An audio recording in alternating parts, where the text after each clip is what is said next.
Alright, this is Rooted Speech, man. We got Captain Tywar in the building. Yeah. So, Cap, man, let us know where you from.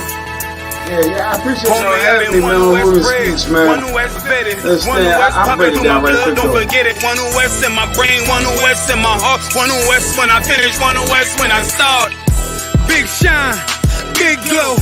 I be gone till November, let my bitch know. I'm back by the winter, bubbling like Crisco. I need my pockets all swollen like a lymph node. Talking out the side of your neck, get you a slit throat. I stay broke, don't care if I got a million. Looking down on me, I put your brains on the ceiling. Fuck kicking down the door, we bout to demo the building. Fake cats all in these groups, I wonder who ya. Shoot ya off your pulpit, hallelujah. 4-pound gun youngin' down like it's a cougar. On my feet, combat boots, or is it Puma? Words spreading around about me, none of it rumor. All truth, very big facts, very large caliber on very small gaps. Compact pistols, ladders, and all that. About to throw the switch in the Nina for rapid fire. Got the 5.7 equipped with the magnifier. Boom shakalaka equipped with the rim rocker. We ain't really got beef, yeah, Ramak would have been shot ya. The best rhymer since Pac and Big Papa. Big llama, big juice, I'm Big Jamba. Quarter tank of gas, I ride like a big timer. No informer, no sweat, not in China. My conglomerate wreck like King Konga. No Asian pun me, no chink in armor. Remain calm through our pain that bring drama. Stay focused on things that bring commas. Took all pressure, applied and made diamonds. Stayed true, kept shit pure, my name honored. Paid all dues and debts and kept promise. Make sure you show respect, pay homage. I'm one West bred, one West vetted, one West pumping through my blood, don't forget it. One West in my brain, one West in my heart, one West when I'm finished, one West when I start. I said I've been one West bred, one West vetted, one West pumping through my blood, don't forget it. One West in my brain, one West in my heart, one West when I'm finished, one West when I start. I'm the hottest on the market, don't make me start it. I'ma pull up in a Spider-Man and Peter Parker. I remember days was trapping out the apartment. Now one West about put me up in a starship. About to fly the friendly skies in this bitch. Spit the truth on the corners, I lie a little bit. I'm a stand-up nigga, I die before I switch. Down, no we up, I'm cool with who I with. I'ma be war the king and stay dangerous. Hold down the biz and fam, remain blameless. Now rappers drippy with styles we made famous. First with studs and spikes in any city. Designers charge a stack for shit that can't fit me. Had fringes on my coattail way before Jimmy. Funny how the general ain't even see a penny. Better show respect, get smoked like a chimney. Keep my name out your mouth, don't even think it. Send a real Smith at y'all, no Jada Pinkett. Both ball heads, my grain $1.50. Lost my man to the game, that pain that stuck with me. Had to find a cheat code to the street though, cause them niggas getting fouled, shoot you like a free throw. Keep spitting acid like a Mino, and the nigga be the nicest with a mean flow. Try to ride my wave, you gon' need a speedboat. I'm hot like 100 degrees in a peacoat. Scarf in the sweater, I embark every letter. It's UPK, not a part, but together. Homie, I've been one West bred, one West vetted, one West pumping through my blood, don't forget it. One West in my brain, one West in my heart, one West when I'm finished, one West when I start. One West bred, one West vetted, one West pumping through my blood, don't forget it. One West in my brain, one West in my heart, one West when I'm finished, one West.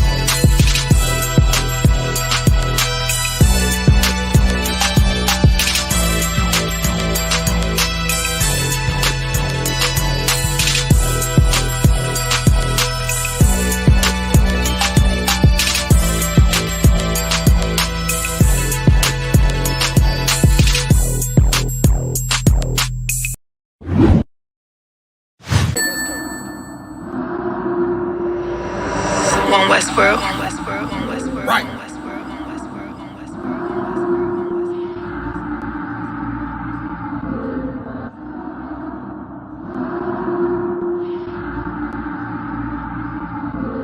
Everything is lawful.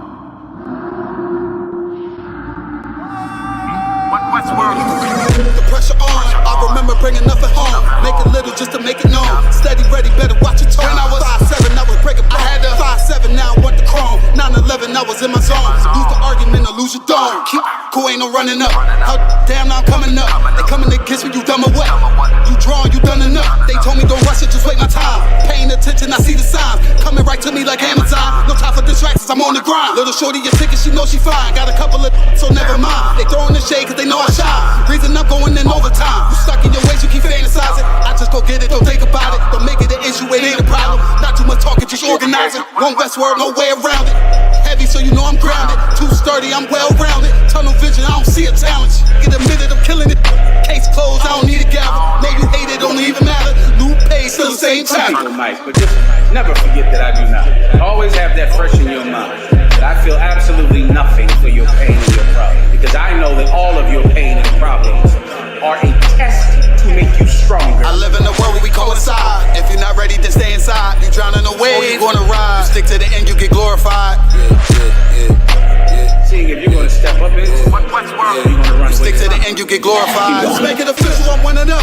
One of the greatest, is no exempt. It took me a minute to figure it out. I was struggling, it made a man. I shuffled the deck and I played my hand. Just give me a reason to put them on you. Didn't believe that I had me a vision. Should I believe that you niggas loyal? We giving up game, they fumbling plays. I'm tired of talking, I'm racked out. Before that we started, they tapped out. I jumped in my duffel and blacked out. What you witnessing is elevation. Glory road to my destination. The haters, it's a celebration. And I put that on my reputation. When the fall, this a demonstration. Get sick and I know they hate it. One Westworld every season. Hot boy, this dedication. I'm giving game, I don't need favors. Go against it, you won't see the danger. You ain't family, you a damn stranger. I'll beat your ass, I don't need a baby. I don't got time for excuses. I'm plotting on making the killer. I'm getting the feeling, they know that I'm coming, I'm running. Let's get to the business. I was still playing my post, taking the rim like diesel. Don't run with too many people. I don't feel none of us equal. None of us equal. And there are some brothers and sisters that know that so much, they would never leave. They would never abandon you. Since you have to stay alive here, they'll stay alive with you. I live in a world where we coincide. If you're not ready to stay inside, you drowning away, you gonna ride. You stick to the end, you get glorified. You stick to the end, you get glorified. They're one West. They're one West. They're one West. They're one West. They're one West. They're one West. They're one West. They're one West. They're one West. Shalom, Israel. Isupk started out of 1 West, 125th Street, Harlem, New York, under Commander General Yohana. I'm Officer 5,000 Yard Don here in Chicago, holding down the scripture breakdown class with Captain of the 13,000, Captain Mark Quad. Do we have any questions in the room? If you have any questions, just put your questions into the chat.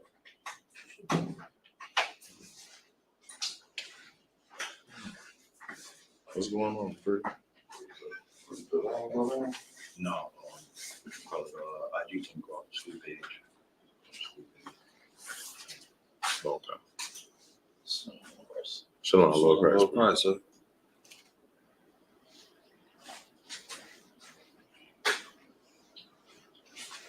Hey, if you have any questions, put your questions into the group chat. Do we have any questions in the room? No questions in the room? All right, I'm gonna get right into my topic then, you know what I'm saying? I'm gonna go grab for me Deuteronomy chapter 28 and verse 1. You know what I'm saying? Because it's a heavy thing that's going on in the world today, you know what I'm saying, with these so-called migrants, but you know what I'm saying, we know them as, you know what I'm saying, our Hispanic brothers, you know what I'm saying. Right. These are the people that, you know what I'm saying, was in this land when our oppressors came over here to establish themselves, you know what I'm saying. And now they're being called, you know what I'm saying, immigrants, you know what I'm saying, illegal aliens. Right. You know what I'm saying, being terrorized, you know what I'm saying, just because they want to come over here and make a life for themselves after the land that they have been pushed to, you know what I'm saying, the oppressor has turned into a cesspool, right? You know what I'm saying, a place to where they can't even be there and function, you know what I'm saying? Right. You got that for me out? Come. All right, read that for me. The book of Deuteronomy, chapter 28 and verse 1.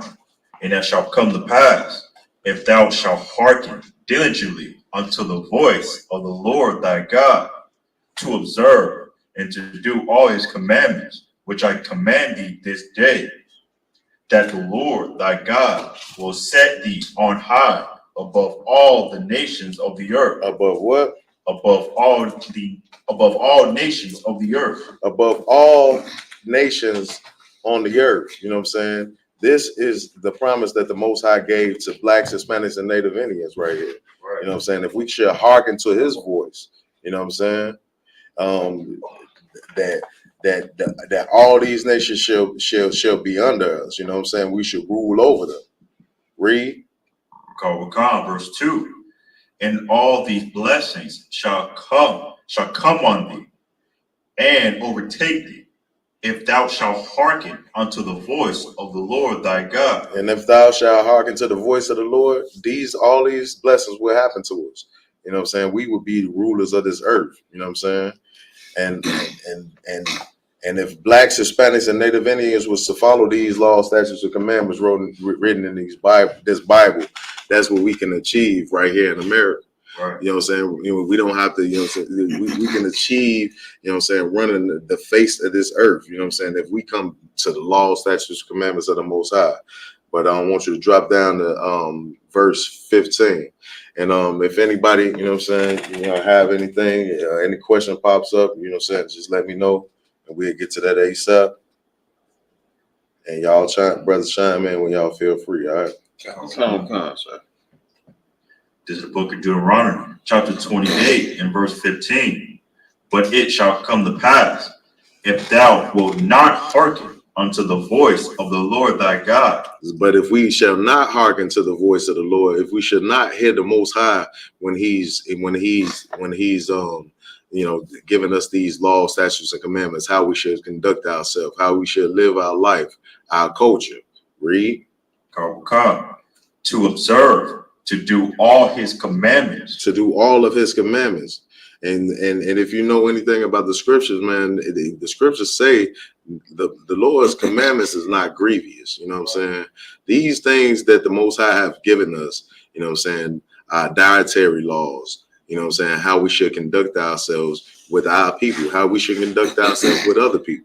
You know what I'm saying? These things is for the betterment of ourselves and our lives. You know what I'm saying? He don't want us eating things, you know what I'm saying, that's going to be detrimental to us, that's going to cause sickness in us. You know what I'm saying? The different things. He put different things on the earth, like he put the pig on the earth and these things on the earth to clean the earth, not for us to consume. Right. You know what I'm saying? But you know what I'm saying? If we don't hearken to the Most High, then what? Read. To observe, to do all his commandments and his statutes. All his commandments and statutes that he gave to your forefathers. You know what I'm saying? Read. Which I command thee this day, that all these curses shall come upon thee and overtake thee. That all these curses shall come upon thee and overtake thee. Read. Verse 16. Cursed shalt thou be in the city. Cursed shall thou be what? Cursed shalt thou be in the city. Read. And cursed shalt thou be in the field. What does that mean right there, Akim? You got it. So like it, sir, like is that saying like no matter what city you in, or even if you like, you know, in the South, wherever you at, you can't get away from these curses. Like you can be in a whole nother country. That's right. And these curses gonna follow you. It don't matter that you're not in America. You can be in Japan somewhere and you're gonna experience all these curses that we all going through. Damn right. The brother is dead on with it, and it's heavy that he said countries, because as we see, our brothers is in Central South America, you know what I'm saying, even over in Europe, experiencing the same type of oppression that we experiencing here in America. Right. You know what I'm saying? These curses can't be avoided. If you're Black, Hispanic, and Native Indian, if you're not following the law, statutes, and commandments of the Most High, then these curses shall be upon you. You know what I'm saying? And I'm bringing all these things out to say. Raj, did you get that article that I sent you? No, sorry.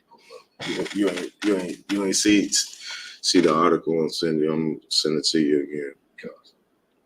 I sent it to you to Telegram and try to text it to you as well. Yeah, but those curses shall come upon you, just as we see, you know what I'm saying, our brothers from Venezuela and the land that they live on. We live in a land where we feel like, you know, it don't get no worse than you know what I'm saying, the hood in Chicago, you know what I'm saying? But these brothers is going through hell to get over here to live in our hellhole, you know what I'm saying? Right. You know what I'm saying? Any brother got anything on that? I'm trying to find the scripture because I'm trying to find the scripture because I'm just looking at it like, you know, it's what the Lord say, you know, he gonna gather us together and he gonna, you know, he gonna shift us, you know, like when you shift corn, he's gonna you know, shift other nations basically from us. So it's like, you know, everybody's traveling over here because the Lord is bringing all the tribes back together. Damn right. That's how I'm looking at it. You know, right now, that's what it's the gathering of all of us in one place because this is what the Lord said he was going to do. Even though, you know, the our so-called oppressor, he doing everything he can to stop it from happening. But, you know, you can't stop prophecy. You know, even with you say he's trying to stop it, you know what I'm saying? You know, I beg to differ a little bit on that because, you know, all of this stuff is about design too, because he wants the Venezuelans over here. He want to act like, you know what I'm saying, he wants them kicked out and, you know what I'm saying, they not welcome and different things like that. But just like General Muhammad was bringing out last night, you know, the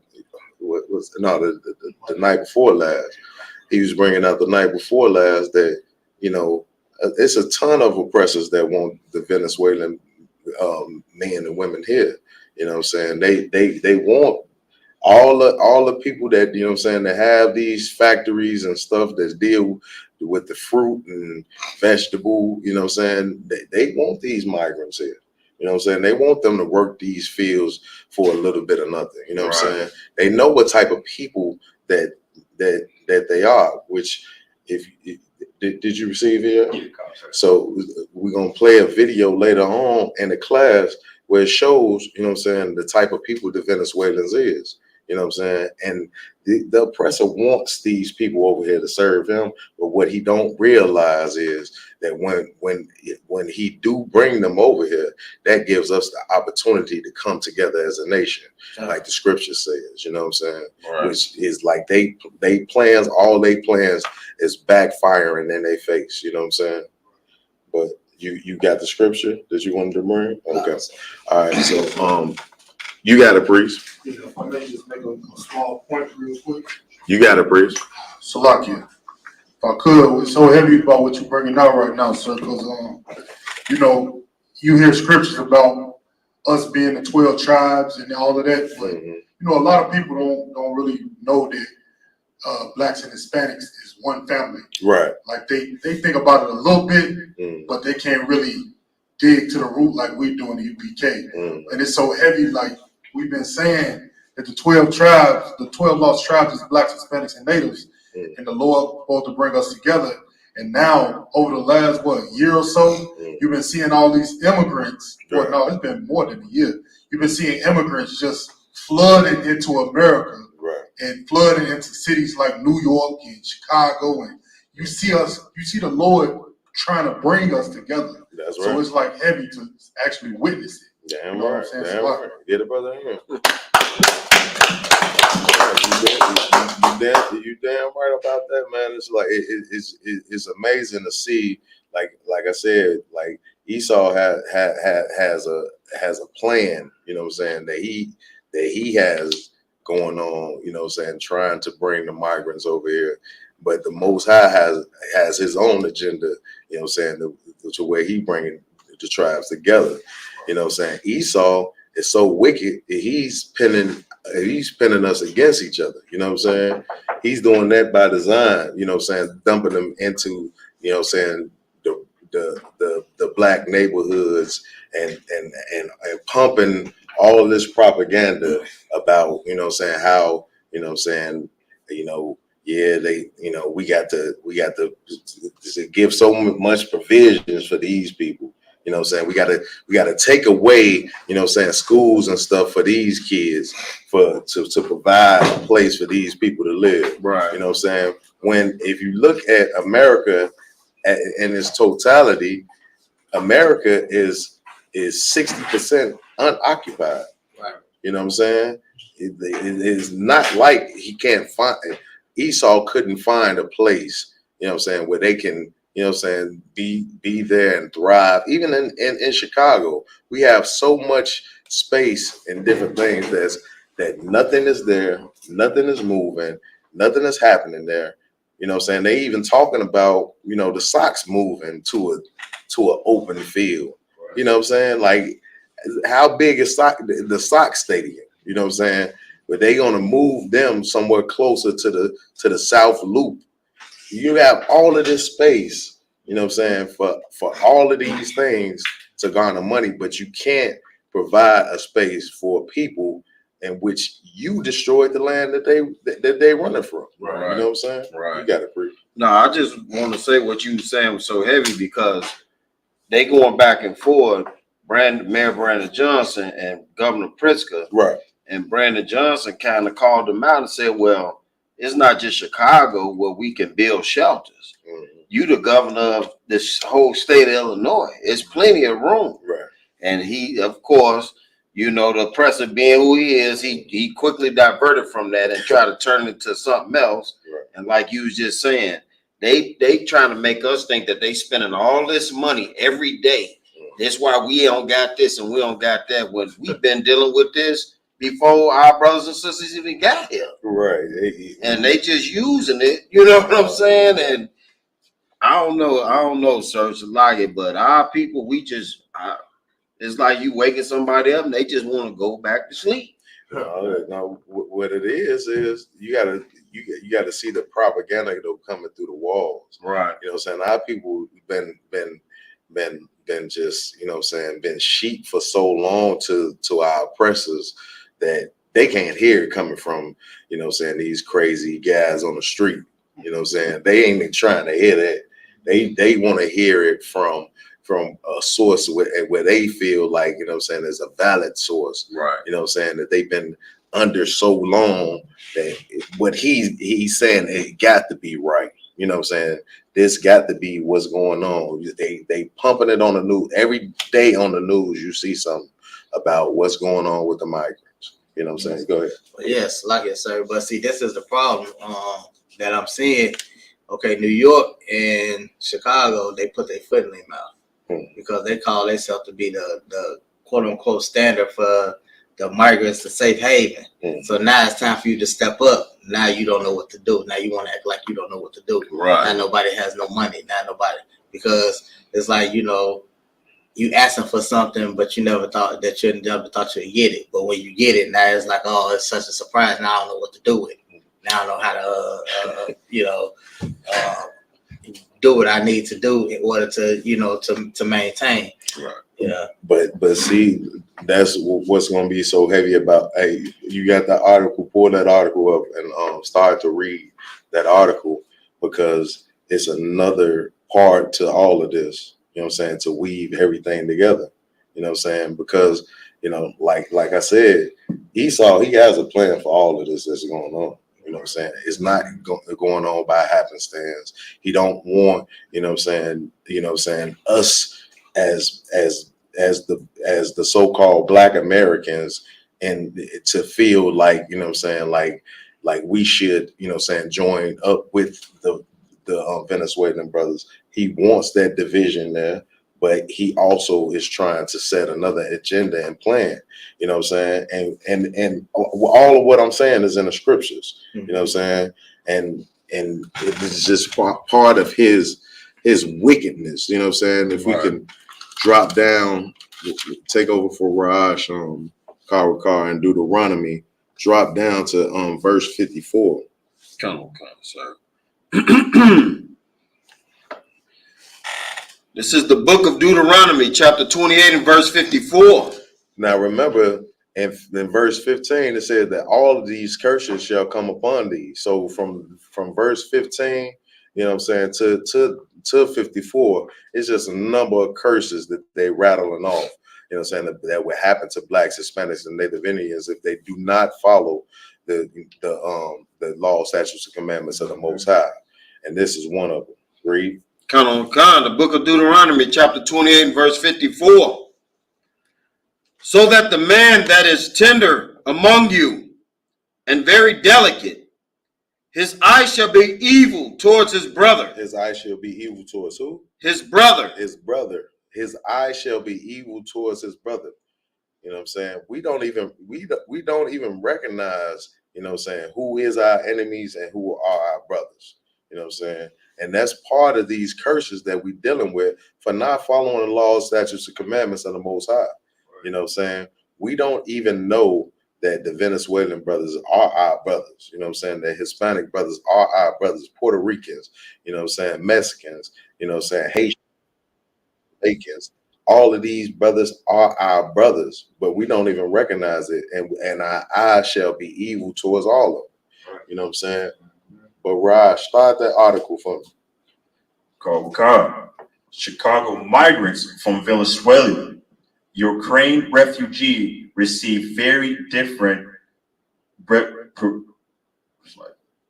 recitations. Chicago continues to struggle with the number of new migrants in the city. More than 19,000, largely from Venezuela, was arrived since 2022, with more than 11,000 in city shelters and around 3,300 await placement. Most likely awaiting placement. So it's 19,000, and migrants from Venezuela that just got brought over here into Chicago. You know what I'm saying? Then you have 11,000 that's placed into shelters, and you have 3,300 that's awaiting placement. You know what I'm saying? And mostly living in the police districts. So these people, you know what I'm saying, they acting like, you know what I'm saying, there's nowhere a place for these people to go. But just like the article, you know what I'm saying, the top of the article is saying that the migrants from Venezuela and the Ukrainian refugees receiving very different receptions. They got two different receptions. What when y'all hear that, what does that say to y'all? Just reading the title. Read the title for me again. Maya, take over. Read the title. Oh, no, I don't have it. I sent it to you. Okay, come. So, all right, yeah. Oh, you emailed it to me, sir? No, I just texted it to you. Oh, it didn't come in yet. Chicago migrants from Venezuela, Ukraine refugees receive very different receptions. I got it now, sir. All right. They receive what? Very different receptions. They receive very different receptions. You know what I'm saying?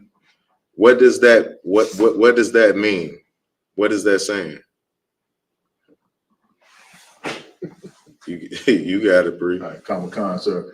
It's saying very different receptions. That mean, like, as we know, you know what I'm saying, the ones from Venezuela, everybody been complaining. They've been rejected. The ones from Ukraine, however, they receive them with open arms. You couldn't have broken down any more plain. You know what I'm saying? Because the whole thing of it is that we have to recognize, just like it says in our scriptures, you know what I'm saying, in Zephaniah 2:1, you know what I'm saying, we have a people, you know what I'm saying, that's unwelcome in this place. You know what I'm saying? We have a people, you know what I'm saying, that's not desired. You know what I'm saying? And the Venezuelan brothers are part of those people. You know what I'm saying? But the Ukrainians, they don't have to deal with that same reception. Right. They get the red carpet rolled out for them. Right. You know what I'm saying? And their people. You know what I'm saying? And that's what we have to realize as Blacks, Hispanics, and Native Indians.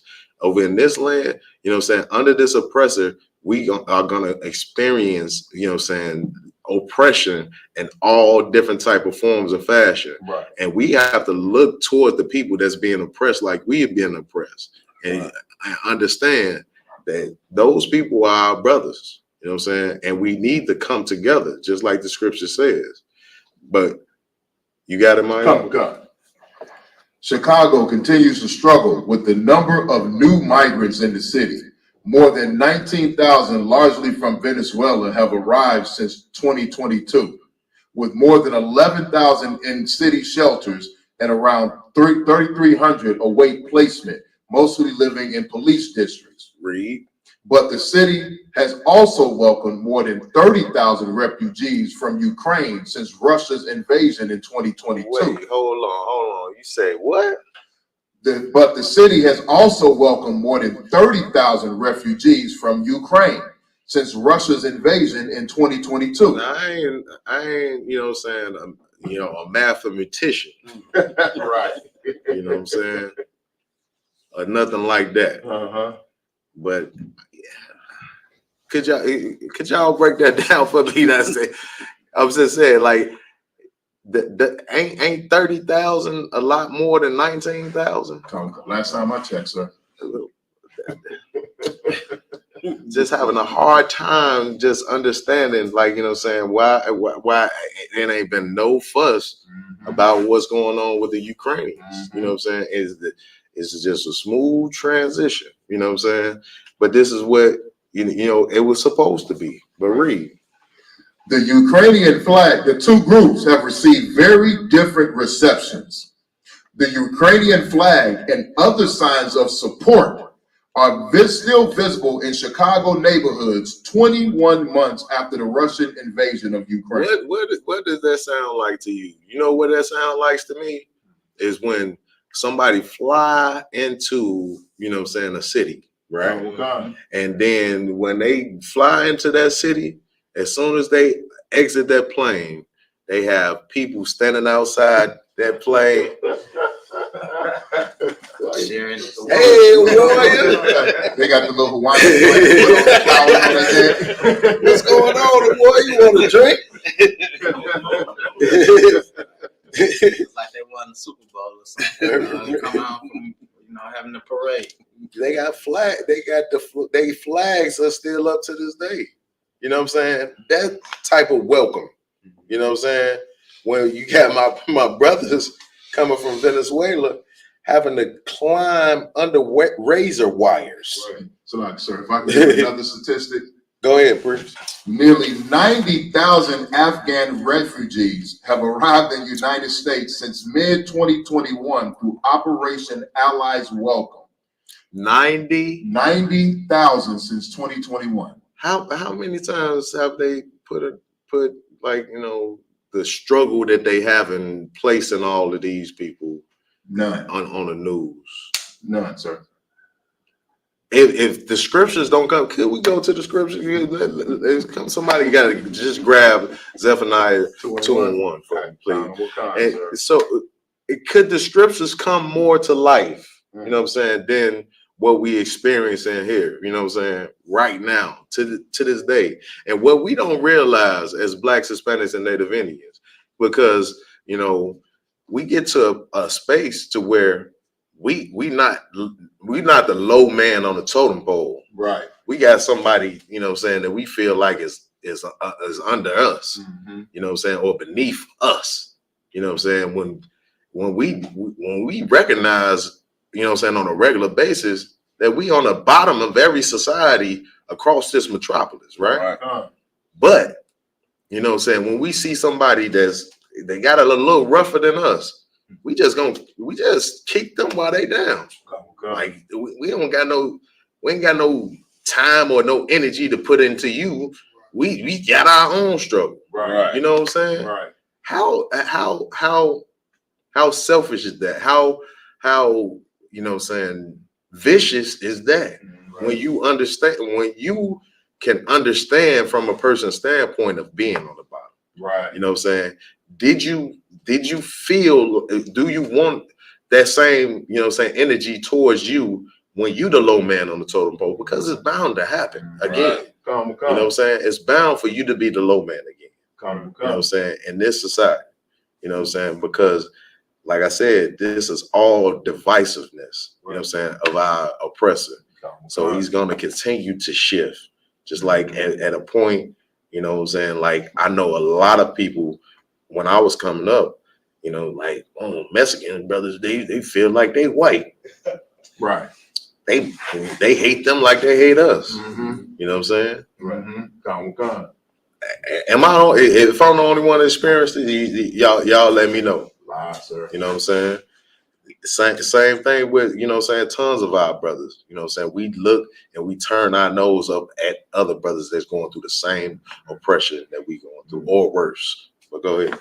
So like, sir, it's I've heard people say that the Willie Lynch letters didn't exist, but this is the Willie Lynch syndrome, where, you know what I mean, they kept dark-skinned black people fighting light-skinned black people. Now this is, you know what I'm saying, English-speaking niggas fighting Spanish-speaking niggas right now. You know what I mean? Black versus brown. It's the same Willie Lynch syndrome, because all of us at the bottom, we all are the highest. Black and brown people, blacks and Hispanics are the highest in American prison population. Right. We fill the prisons. Right. We got the lowest paying jobs. We're the last hired, first fired. Right. We got single parent homes. We got multiple kids inside of single parent. Like, we suffering the same thing. Like I always say, the rats and roaches, they come over my house and they eating black-eyed peas and cornbread, and then they going over Jose's house and they eating rosca pollo. You know what I'm saying? Right. Like, it's the same rats and roaches. You know what I mean? We're in the same conditions.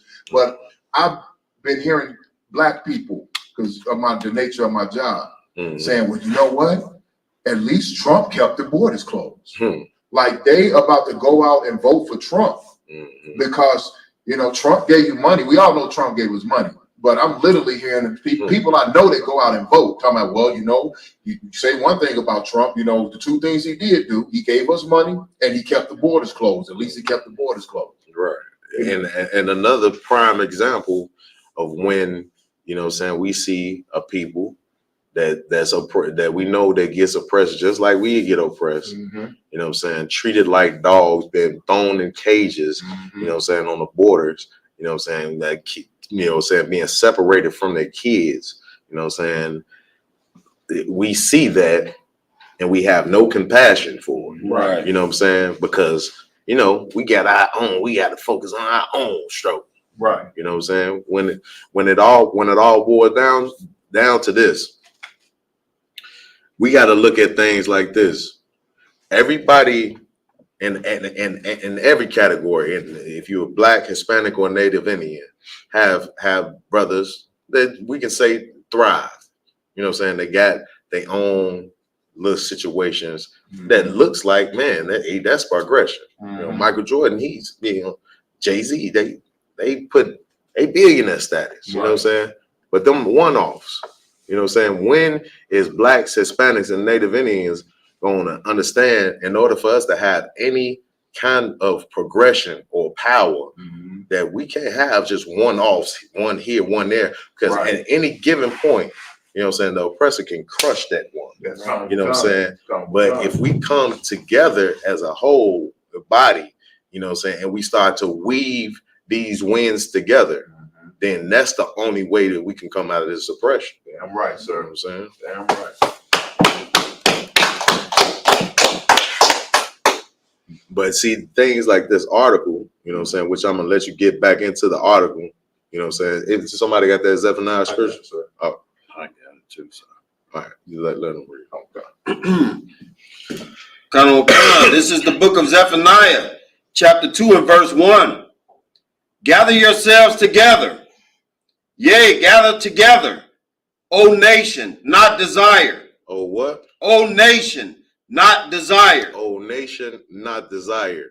You know what I'm saying? If we know anything about, you know what I'm saying, history in America and everywhere around, you know what I'm saying, the world, who is the people that's not desired? You know what I'm saying? If you look at history, Black people, Hispanic people, Native Indian people, we have been, you know what I'm saying, the people that haven't been desired here in America. The people that's been tossed and oppressed and kicked around and overseas, everywhere, you know what I'm saying, the Caribbean, everywhere you look, these is the people that's being oppressed. They being tossed out. They being, you know what I'm saying, downtrodden, they've been given the flux for as long as you can remember in history. You know what I'm saying? You got it, Bruce. You know, Slayers, sir, I was going to say too, you know, further proof about us being oppressed, you know, they still waving Ukrainian flags. You still see a flag when you buy something from a store. Yes, sir. Right now, you're seeing flags of Palestine and the fake Jews. Right. But what they've forgotten is when those Haitians trying to cross the border, nobody's waving that Haitian flag. Right. It's the same thing with the village civilians, the same thing with all of our people. Nobody waves those flags. That's a heavy point, huh? There's to a point where we wave their own flags. Damn right. Get up on Yeah, we definitely can't forget about our Haitian brothers and the struggles that they facing right now in their own land. You know what I'm saying? And people look at that like, you know, say, oh man, they doing that, they did that to themselves. You don't understand the oppression that the French been putting on Haiti since their so-called independence in the early 1800s. Right. You know what I'm saying?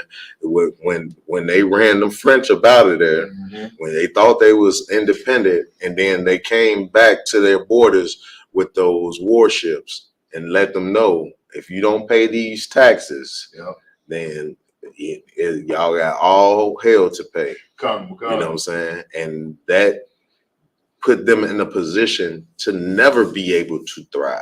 Right. So of course, their slavery didn't look like our slavery, Right. but it just changed forms. Just like we not in chattel slavery like our ancestors was over in this land. Right. You know what I'm saying? They're not whipping our backs the way that they used to. Right. But take a couple of days off and see if you don't feel those lashes. Right. You know what I'm saying? You're gonna feel it in a different manner. You know what I'm saying? That's why the UPK we call our so-called jobs slavery. Right. You know what I'm saying? As you know what I'm saying, we still have to break our backs to feed our families and shelter our families, which we received in slavery. You know what I'm saying? And gain nothing more. Right. Sorry, I got a precept. All right, priest, go ahead. It's the book of Jeremiah, chapter 50 and verse 33. Okay. Thus saith the Lord of hosts, the children of Israel and the children of Judah were oppressed together, and all that took them captives held them fast. They refused to let them go. Break it down. Well, when it says the children of Israel and the children of Judah, it's talking about the northern tribe and the southern tribe. At this time, the children of Israel were referring to who we would call today the Hispanics and the Native Americans. Right. The children of Judah would be what people commonly refer to now as like the Negro tribes, the Negroes, the Jamaicans, and Haitians. You know what I mean? So it's saying that blacks and Hispanics, from American Negroes to Jamaicans to Haitians to Puerto Ricans, Venezuelans, you know what I mean? Guatemalans, we're all held in captivity together. We're suffering the same oppression together, whether we want to recognize it or not. And every one of the people that's oppressing us, they keep oppressing us and they refuse to let us go, meaning they refuse to give us our identity back and they refuse to give us our freedom. Damn right. Get up there. If we was to recognize that, we wouldn't accept the term. What do they call? They call us minorities, right? Right. They call blacks, Hispanics, and Native Indians minorities. You know what I'm saying? We minorities when it come all boiled down to it. If blacks, Hispanics, and Native Indians, which are family, which are brothers, come together, you know what I'm saying? Will we not be the majority of the earth? You know what I'm saying? No. You got anything else on that? Oh no, that was it, sir. Right. Get back to that scripture, and then we're gonna get back into the article on my y'all. The book, you want me to just go to 2 or start at 1 again? Start at 1. The book of Zephaniah, chapter 2 and verse 1. Gather yourselves together, yea, gather together, O nation, not desire. 3. Verse 2. before the decree bring forth, before the day passes the chaff, before the fierce anger of the Lord come upon you. What does that part mean?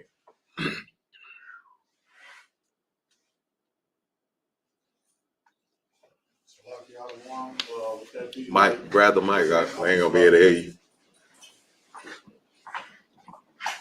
When it says, Salakia, sir, when it say, before the decree come forth, that's talking about before, World War III and destruction come. Like, before that happened, we need to be trying to gather ourselves together to separate from the decree and from the destruction that the Lord is going to bring, and bring ourselves together. Damn right. You know what I'm saying? So we're gonna drop that. You gonna get back to that article. Because one thing that I would say about this whole thing with the Ukrainian refugees is that this is another example of you know what I'm saying, the jealousy that comes upon, you know what I'm saying, me about, you know what I'm saying, when it comes down to the oppressors, because they look out for theirs. You know what I'm saying? They know, but they know no matter, you know what I'm saying, what name they put on it, you know what I'm saying?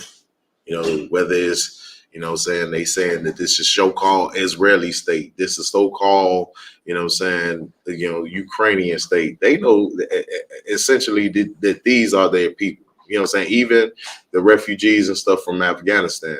If you look and dig into the history of that, those ain't real Arab brothers, right? Or real Arab people. Right. You know what I'm saying? Those people are Esau that does like how Esau does, and goes and steal and take over lands and take over the names of the people that's actually on those lands. That's right. But go ahead, priest. Khan.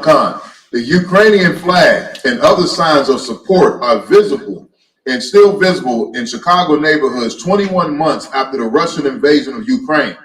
A large established community is one of the reasons the city has been able to absorb more than 30,000 Ukrainian refugees without it becoming a crisis similar to the one surrounding Venezuelan migrants. Hey, so they say what?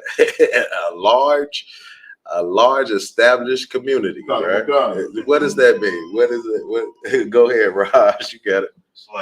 So they fully developed. They got all the food they need, all the water they need, shelter. They have everything. Damn right. Damn right. They got all of that because of what, though?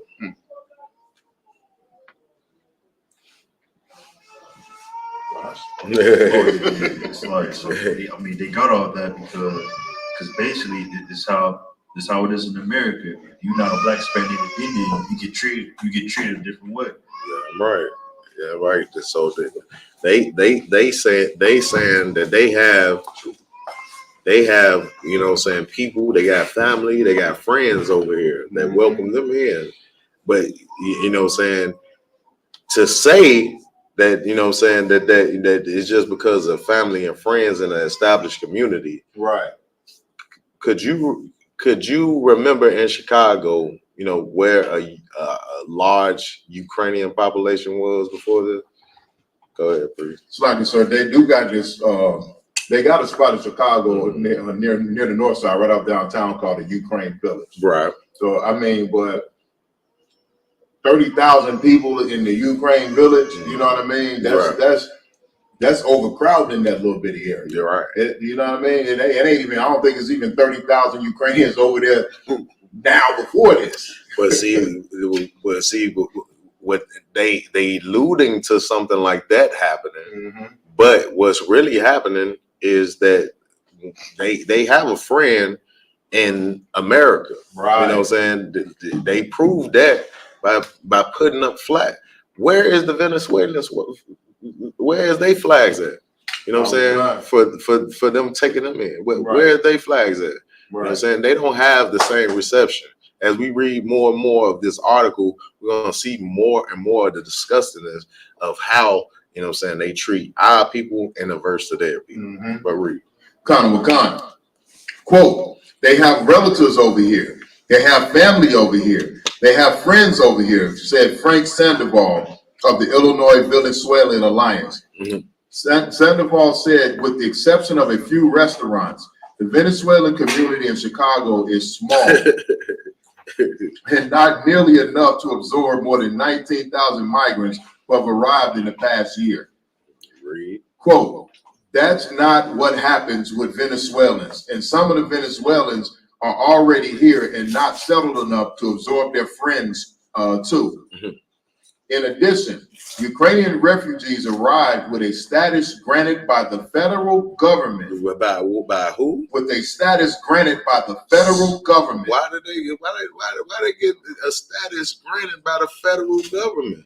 You know what I'm saying? I guess that had something to do with their family members that was over here and established already. Right. You know what I'm saying? Like, no, this is just showing that the land, it cares about one people and it hates another people. Right. It wants somebody over here, you know what I'm saying, to feel nice and warm and welcome, and they want another to be oppressed so they can put them into slavery just like the rest of the slaves that they have over Right. here. Right. Read.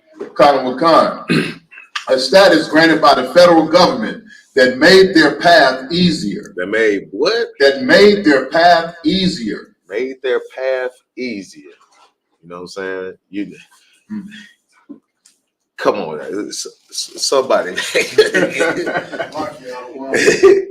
could real fast. You got to breathe. Just a quick point. I was reading an article about this topic a couple months ago as well, and it was saying how the migrants that was coming over here, they was having a hard time dealing with them because of their language barrier, right? As well.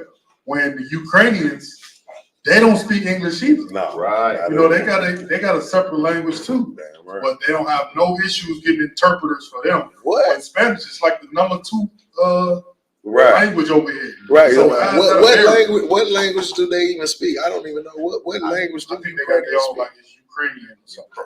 Wow. Good night. So that's such a heavy point, man. Get the brother here. That's a heavy point because it's like he said, you know, we have such a, you know, saying a big Hispanic or a Spanish speaking population over here. You know, saying that everybody. I mean, you got to take Spanish in high school. You know what I'm saying? Just to be adverse moving into the work fields because of all the Spanish speaking people that you're gonna encounter. You have nobody. That's why I say I don't even know the language that Ukrainians even speak. Right. You say. So like I said, if I could, you got it. And it's funny this all happened because I keep saying years ago, I know some Edomite female that worked in the immigration office. Right. She does immigration law. And she told me that when people like this, like Ukrainians and Yugoslavians and all these Eastern European countries come in, that they're immediately taken off the boat. All the heathens come in. You know what I mean? East Indians, Asians, when they get fresh off the plane or fresh off the boat or however they got here, they go to immigration. They're set up with an interpreter. The interpreter fills out all their paperwork and translate everything for them. They set them up with English classes so they can learn English. And in this process, they also give them grants so that the mother, the father, the older ones can open up businesses in Black communities. As she said, they get more money for opening up businesses in Black communities. And then the kids get grants to go to college. Just read this article right there. It's like, let's read the article. It's going to be right there in front of you. You're going to see all the things in which you're talking about, you know what I'm saying, in this article. And this is no secret. Right. You know what I'm saying? We are not surprised. If we looked at, you know what I'm saying, all the industries that these other nations, these other heathens get, you know what I'm saying, it just brings to life more and more. You know what I'm saying? Revelations 18. If y'all get that for me next. Give me Revelation chapter 18 so we can understand, you know what I'm saying, how, you know what I'm saying, all these other nations are able to eat off of you, off of your communities. You know what I'm saying? They building different industries and they giving different industries off of your backs. You know what I'm saying? The East Indian has the 7-Elevens in the hotel industry. You have the Chinese in the Asian community with all the nail salons, the hair the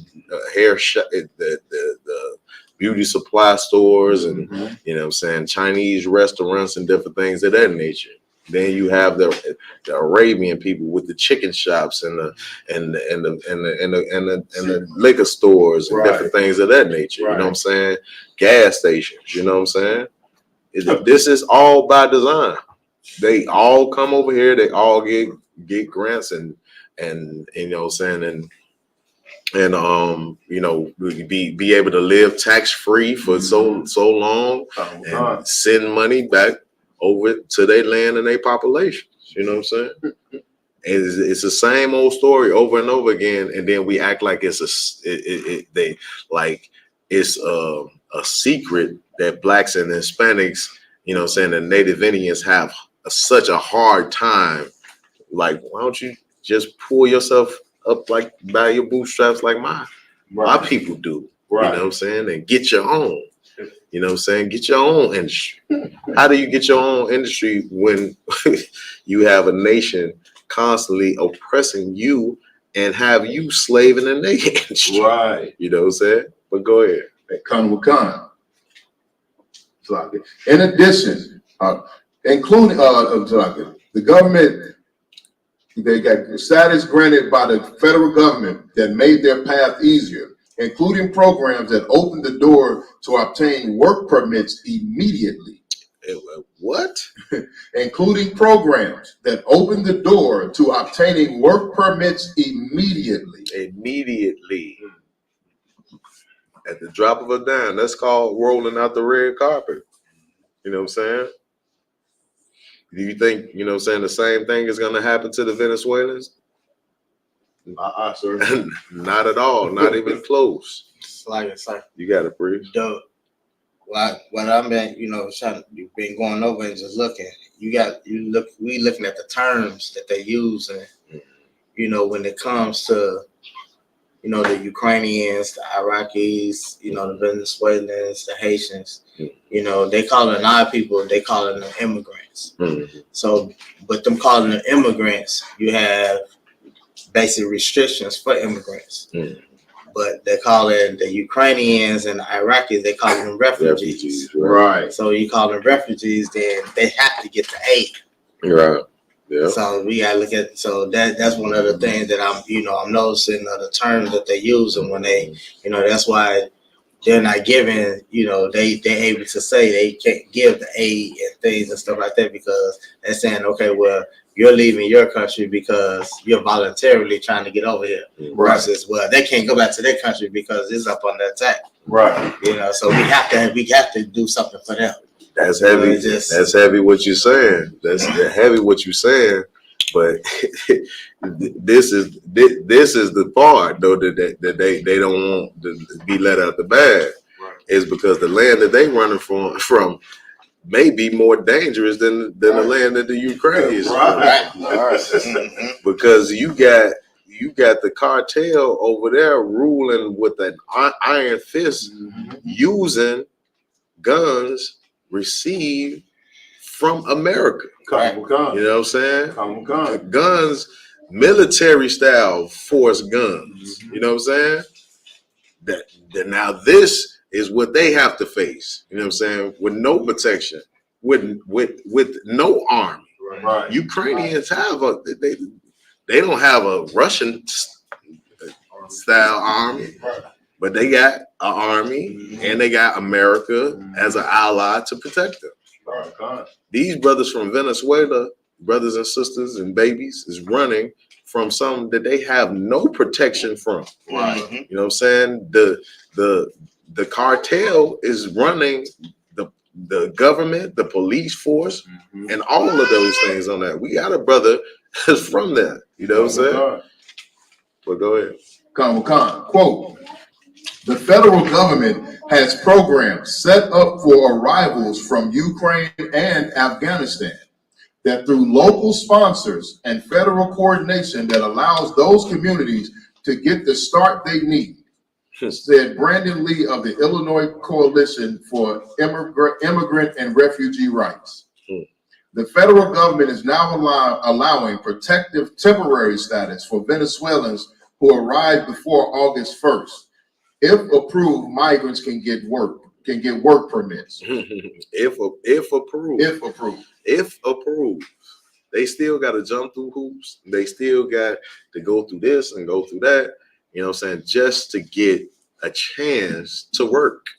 You know what I'm saying? Raj, I want you to pull up the first video, you know what I'm saying, so we can see how it is right here in Chicago, you know what I'm saying, and how our brothers and sisters are being treated out here on the streets, you know what I'm saying, of Chicago in the cold winter, you know what I'm saying, when you got the Ukrainians that's sitting somewhere nice, warm and comfy, you know what I'm saying, probably already set up with a job or a business, you know what I'm saying.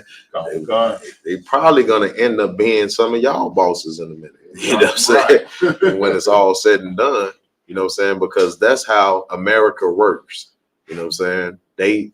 They want us being put in the position of this here in Chicago.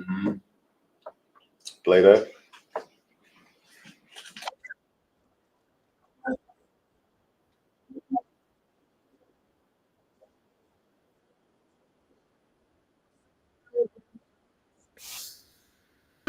No más pusura. We will show the neighbors who called the police on us last night. This is who the Venezuelan people are. They are cleaning with their bare hands. Many of them no jackets. They're cleaning the whole entire block. They didn't break into this house. They didn't break in. I let them in this house. Now they're going to clean everything, and you see how they are. And if you want to hate these people, go ahead. But first, you better know who they are.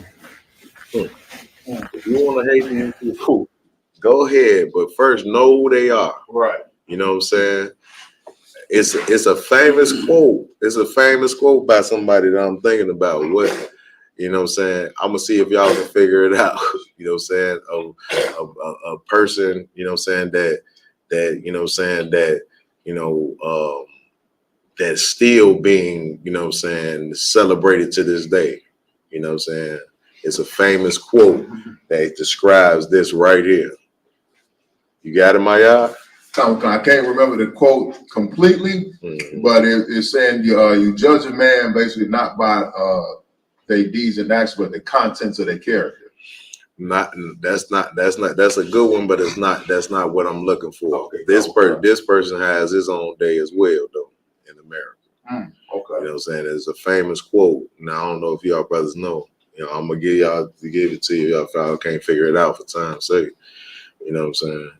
Another famous person, you know what I'm saying, you know, oppressor, you know what I'm saying, you know what I'm saying, that celebrated to this day in America. And he had a famous quote that kind of breaks down what's going on right here.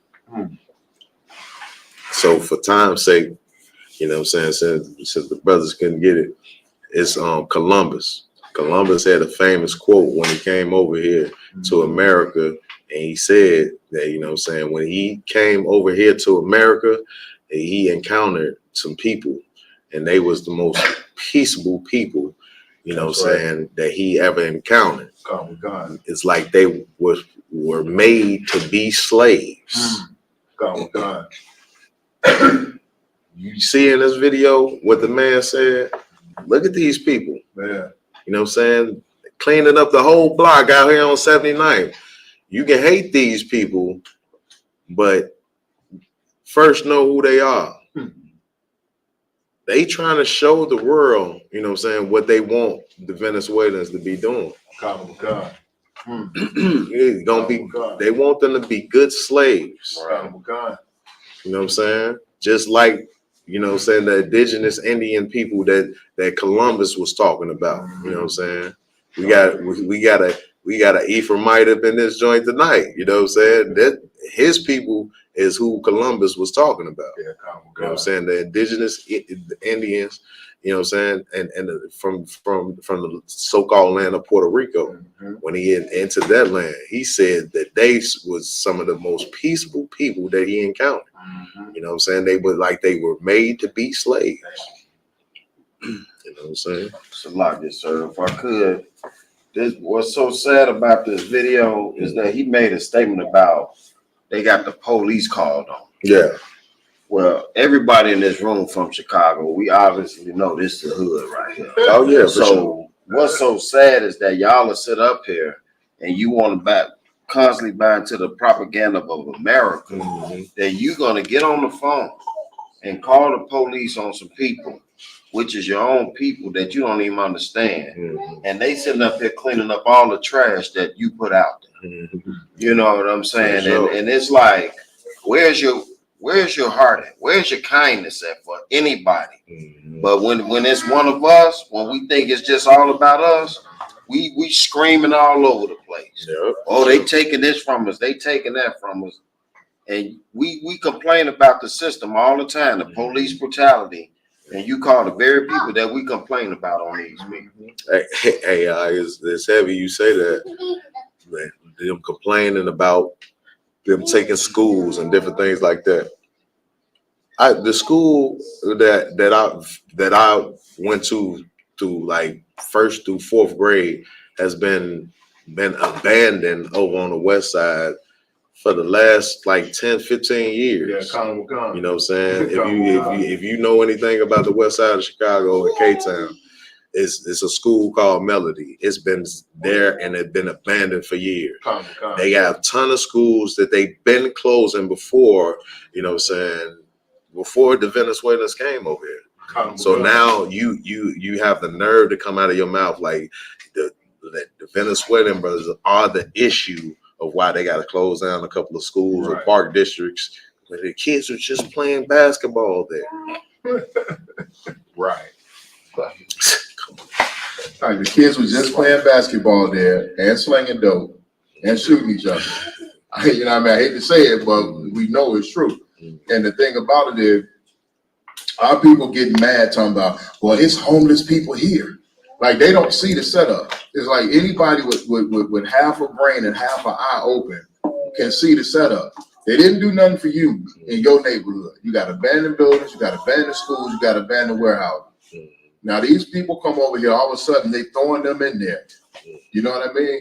You should see the setup that is meant to divide you. Why are you getting mad at people who can't even speak the language when it's the government that's doing it? That's right. You know what I mean? It ain't like they came in here and just took these buildings over. The government put them inside of these buildings. Right. The reason Chicago and New York is flooded with so many immigrants is because the governor of Texas keeps shipping them here on purpose.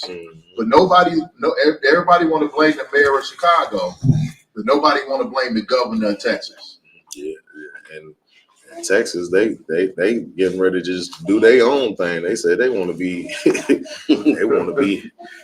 just basically taken out of American government themselves. Like, I want you to, I want one of you brothers to grab for me, Jeremiah 30 and chapter 30 and verse 14. Come.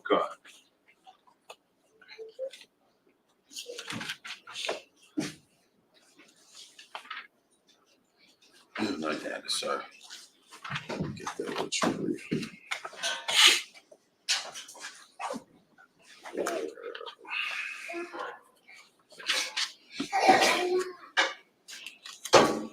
If anybody have any questions, type them into the chat. We get to them ASAP. All right, Chris.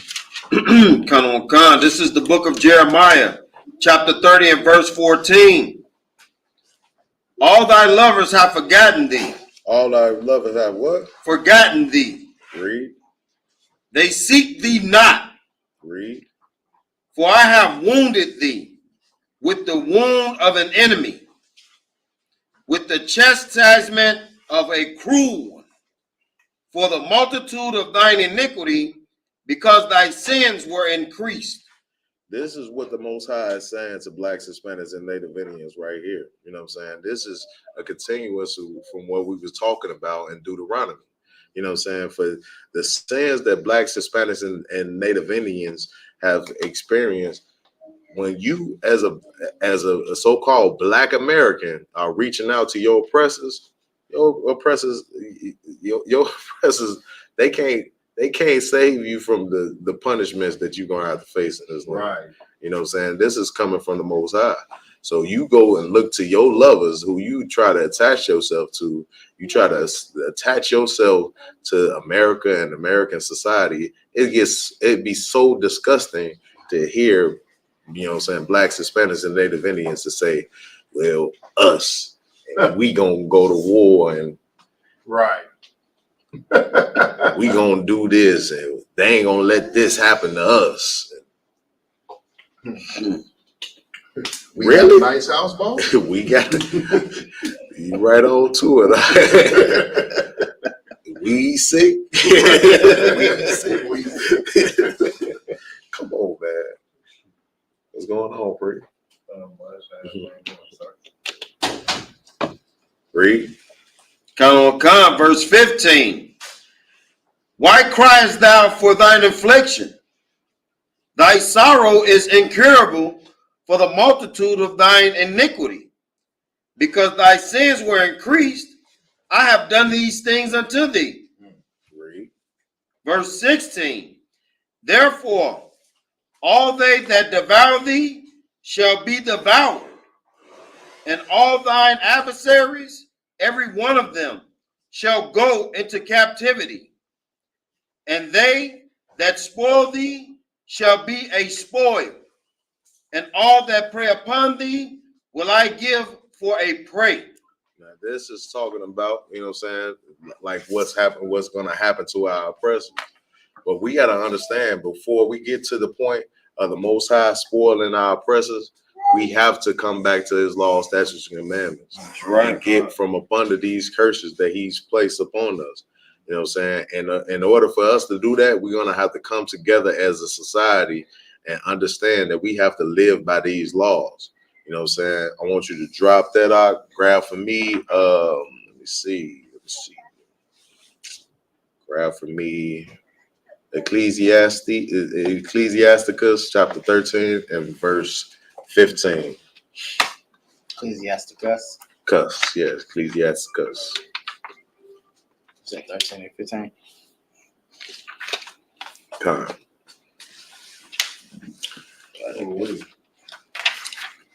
Because this is what we have to realize when we dealing with situations like this. The love that the oppressor has for his people is the same love that you have to have for your people, the people that's being oppressed over here in America. Right. You know what I'm saying? The people that you see, you know what I'm saying, as being beneath you, and you know what I'm saying, why they getting all the help and all of this. Right. You know what I'm saying? Right. These people, you know what I'm saying, that's your brother. You should be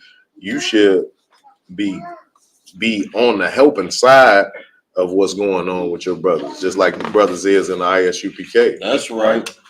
Because what we go out and do is we help the Venezuelan brothers. We help the brothers that's coming in here from Cuba and all over in Central and South America. We helping all our brothers, you know what I'm saying? We had the brothers in Texas helping the Haitians, you know what I'm saying, that they were whipping, you know what I'm saying, coming over here to America, man. Right. You know what I'm saying? So, you know what I'm saying, that's how the Isupk handle it. And who else is doing that besides the man of Commander Jimmy and Hunter? Right. That's right. All right. You got that? Yeah, time, sir. All right. Let's see.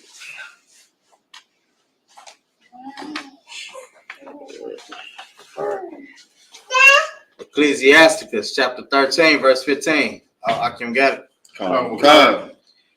Every beast loveth his light. Every what? Every beast loveth his light.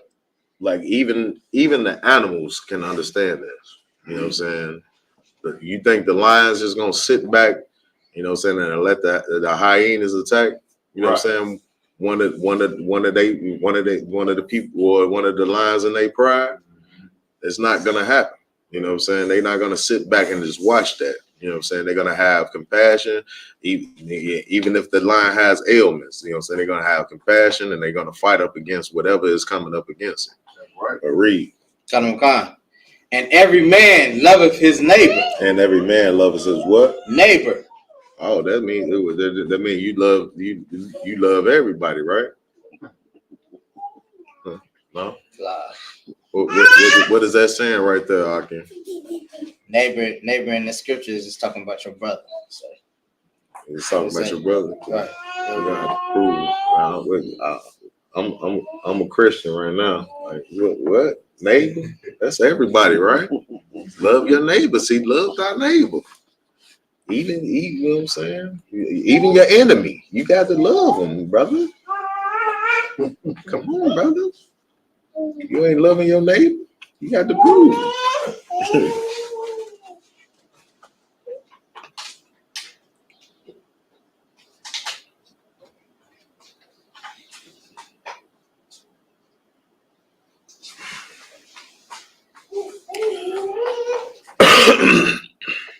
You got it, Akin? Get your precepts.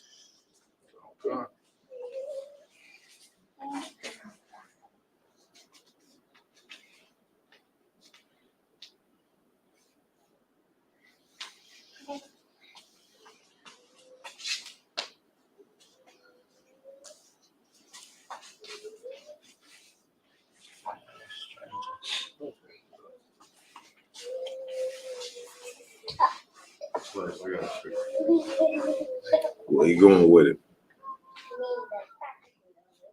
Okay. The book of Romans, chapter 9, and verse 4. Who are Israelites, to whom pertaineth the adoption, and the glory, and the covenants, and the giving of the law, and the service of God, and the promises. Now, what this got to do with neighbors? The neighbor, it breaks down like who was talking about? The Israelites that pertain their adoption will be Israelites, which will be your brother. I ain't hear the word neighbor.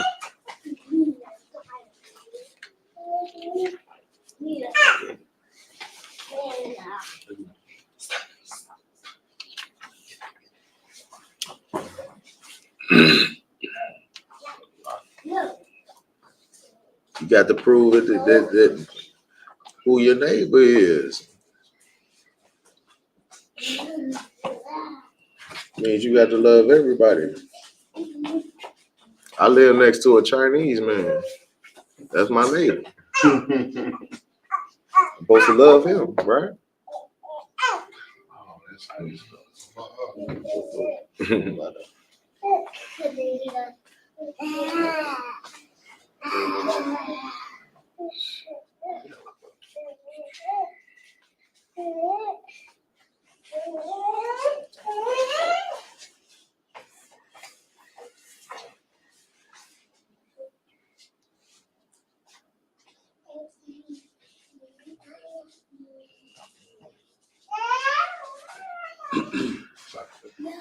Got a brief? Come on. Would it be Leviticus 19 and 18? Thou shalt. 17.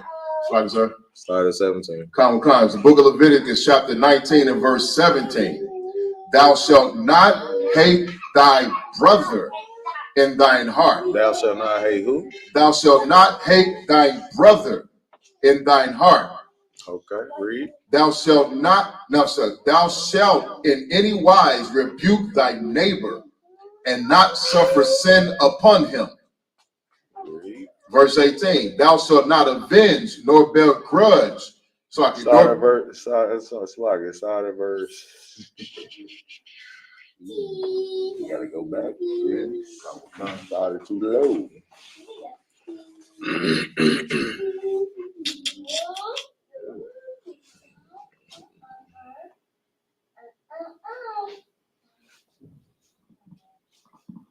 Oh no, you got it.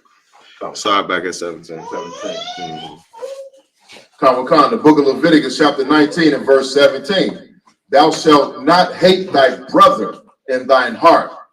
Thou shalt in any wise rebuke thy neighbor and not suffer sin upon him. Thy brother, thy neighbor, you know what I'm saying? So that's telling you that your brother and your neighbor is the same thing. Read. Khan, verse 18. Thou shalt not avenge nor bear any grudge against the children of thy people. The children of who? Of thy people. Of who? Of thy people. The whole world. Thy people. The East Indians. Thy people. The Ukrainians. Thy people. Thy people. You know what I'm saying? You should not grudge against, bear any grudge against your own people that come from your bloodline. You know what I'm saying? You know, which is blacks, Hispanics, and Native Indians. Read. But thou shalt love thy neighbor as thyself. But thou shalt love what? Thy neighbor as thyself. Thy people is showing you that the neighbor that is talking about in the scriptures is thy people. If I could, is another good precept also Romans 9 and 3. Read that for me. For I could wish that myself were accursed from Christ for my brethren, my kinsmen, according to the flesh, verse 4, who are Israelites, to whom pertaineth the adoption and the glory and the covenants and the giving of the law and the service of God and the promises. So that's a good precept to show, you know what I'm saying, that the Israelites are God's chosen people. Right. But it's not breaking down who your neighbor is. That was the context. So you got for a Christian to understand what a neighbor is. The scripture that Maya went to and Leviticus is like the perfect precept for that. You know what I'm saying, for that breakdown. You got something, warrior? You know, precept king over here. You know what I'm saying? Let's get back to the scripture though. The Leviticus are the original scriptures. The original Ecclesiastes. Right. 13 and 15. Ecclesiasticus chapter 13, verse 15. Every beast loveth his kind, and his kind his light. It's like it. Loveth his light, and every man loveth his neighbor. Loveth his neighbor. And as we seen through the scriptures, it's talking about, when it says neighbor, it's talking about your people, your brother. Read. All flesh consorteth according to kind. All flesh consorteth according to kind. What does that mean? Read. Okay. You got it. You got it, please. Let me get the definition to consorteth. Everybody know.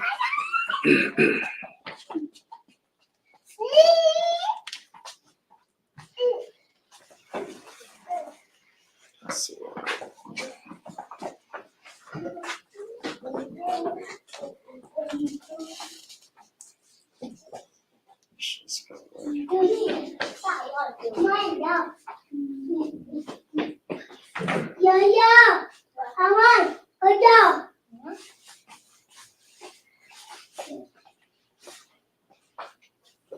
Sort of meaning it's like keep company with, hang out with, affiliate, associate, assort. So when it's saying every flesh consort of, it means every flesh gathers together with its kind.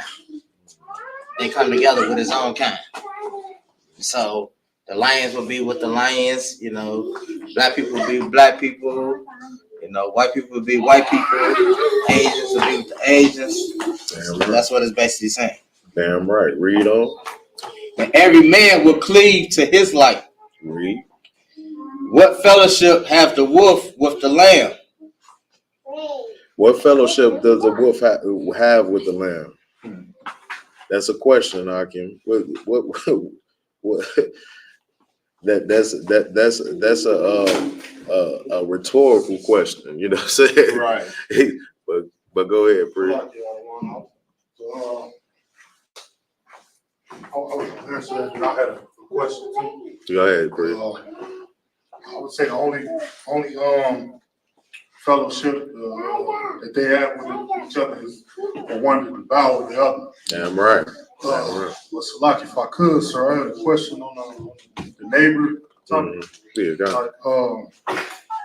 If you're trying to explain neighbor like to a Christian or somebody who don't understand, and just talking about your brother, is it possible that we can go to the Strong's definition of neighbor? Because in the Strong's definition, in the Hebrew word, it actually says a kindred fellow. So can it be broken down in that way too? If it says a character, then that's definitely a way of breaking it down. Yeah, that's a heavy one. So you said Strong's. Yeah, the Strong's. Blue letter Bible. I got when you hit the word and you can type the Strong's and see what it means in the Hebrew. It says it's a primitive root meaning to associate, companionship, hence a comrade or kindred man. Kindred man. So that's like a family member. Oh yeah, for sure. That's it. That's it. Get a brother here.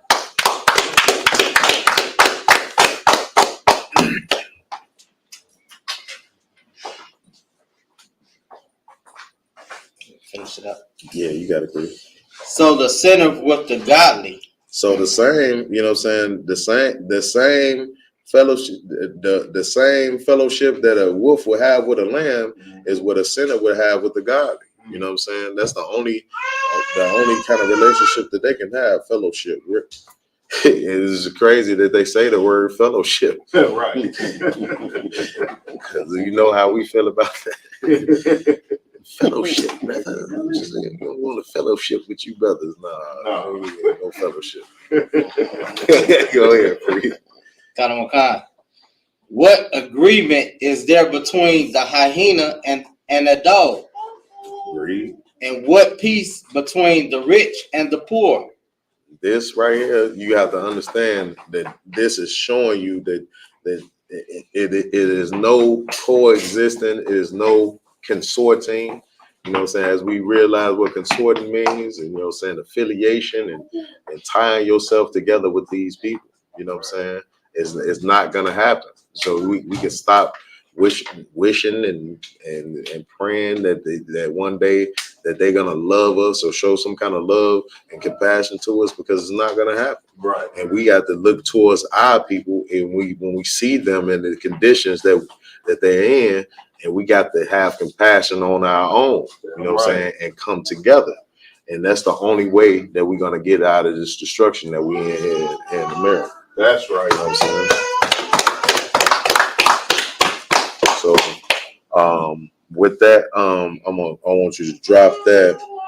And I wanted to ask all the Akim a question, you know what I'm saying, since we, you know what I'm saying, right on the brink of something, you know what I'm saying. Should we, you know what I'm saying, as you know what I'm saying, so-called Black Americans, you know what I'm saying, celebrate Black History Day? I mean, Black History Month. Slack.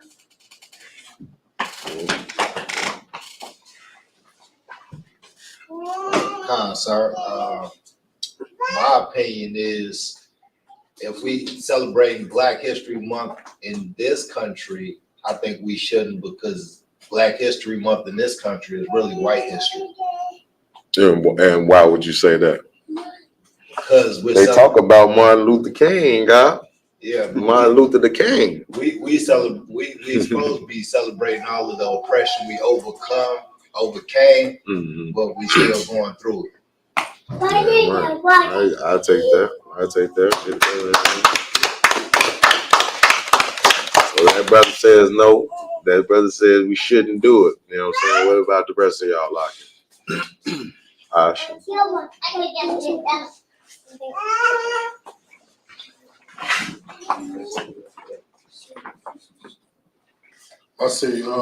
would say, sir, we shouldn't celebrate Black History Month. My reason would be because it can create a division between blacks and Hispanics, and I think it's done that because black people, they think that we got a month, and then they have another month for Latinos, and then that makes us seem like we two completely different type of people, and we got two different things to celebrate. When I was looking up an article, it showed like when we was in the civil rights movement, so-called blacks, the Hispanics was fighting at the same time we was fighting, but they just made it seem like it was a black thing, and they didn't put Latinos in it. So I would say no, we should celebrate. Damn right.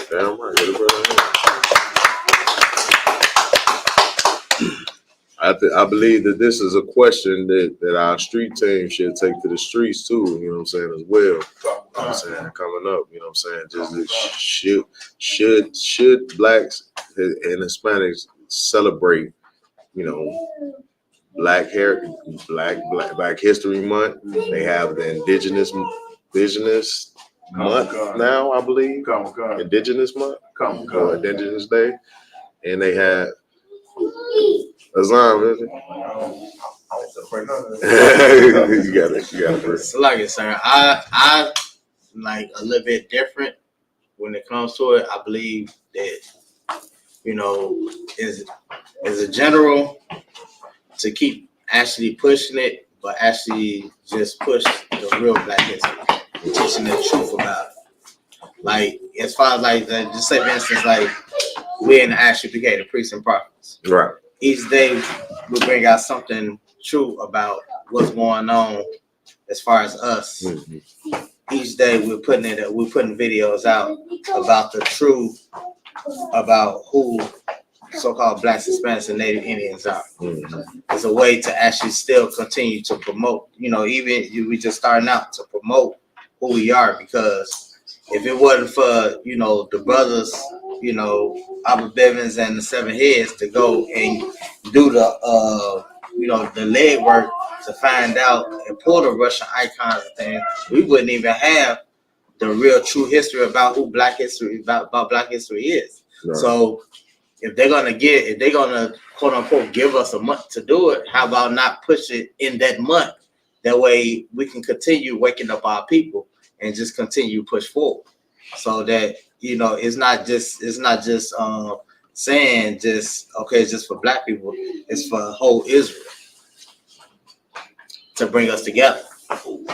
So it's not just for Black History Month, because we know the truth that some the Latinos was dark complected too. So we can take it away, because when you're looking at Black History Month, they're just looking at melanated people. But we can show the true history by showing that color is not about color.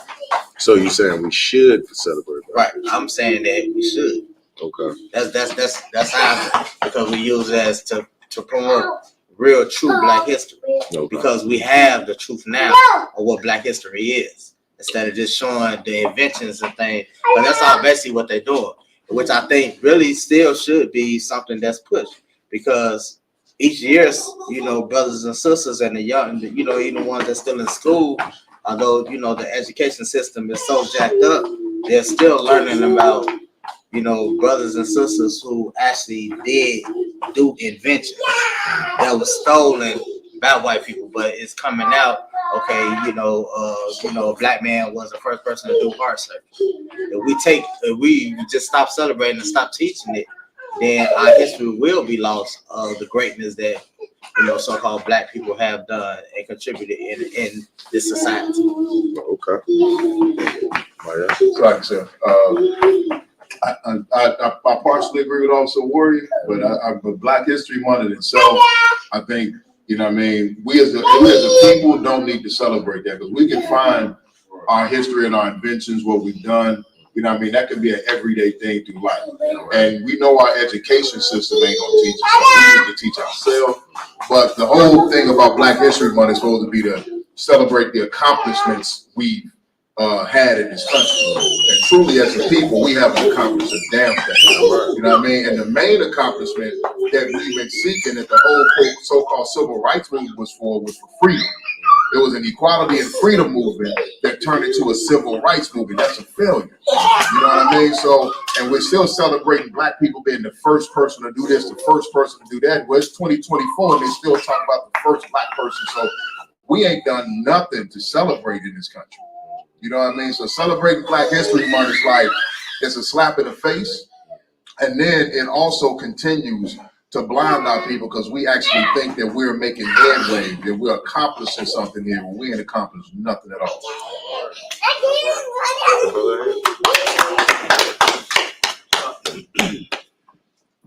It's like I want with having like Black History Month and like Puerto Rican independence and all that.